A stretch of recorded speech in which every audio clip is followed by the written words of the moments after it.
Hi மக்களே, நம்ம கன்னியாகுமரியில் இமான் அண்ணாச்சியின் குட்டீஸ் டைம் மற்றும் சுட்டீஸ் டைம் நிகழ்ச்சி நடக்க போகுது.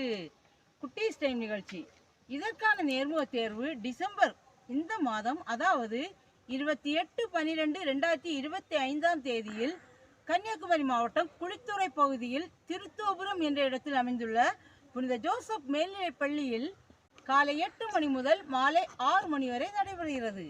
இதில் 3 வயது முதல் 10 வயது வரை ஆண் மற்றும் பெண் குழந்தைகள் கலந்து கொள்ளலாம். சீனியர் சுட்டீஸ் டைம் இதற்கான நேர்முக தேர்வு இந்த மாதம், அதாவது 29/12/2025 நாள் அதே புனித ஜோசப் மேல்நிலைப் பள்ளியில் வைத்து காலை 8 மணி முதல் மாலை 6 மணி வரை நடைபெறுகிறது. இதில் 18 வயது முதல் 28 வயது வரை உள்ள மகளிர்கள் கலந்து கொள்ளலாம். இதில் நீங்களும் கலந்து கொள்ள விரும்பினால் உடனே மொபைலை எடுத்து KPS உங்கள் பெயர் ஸ்பேஸ் வயது ஸ்பேஸ் முகவரி என டைப் செய்து 7418185590 என்ற வாட்ஸ்அப் எண்ணுக்கு அனுப்புங்க. மிஸ் பண்ணிடாதுங்க, அப்புறமா வருத்தப்படுவீங்க.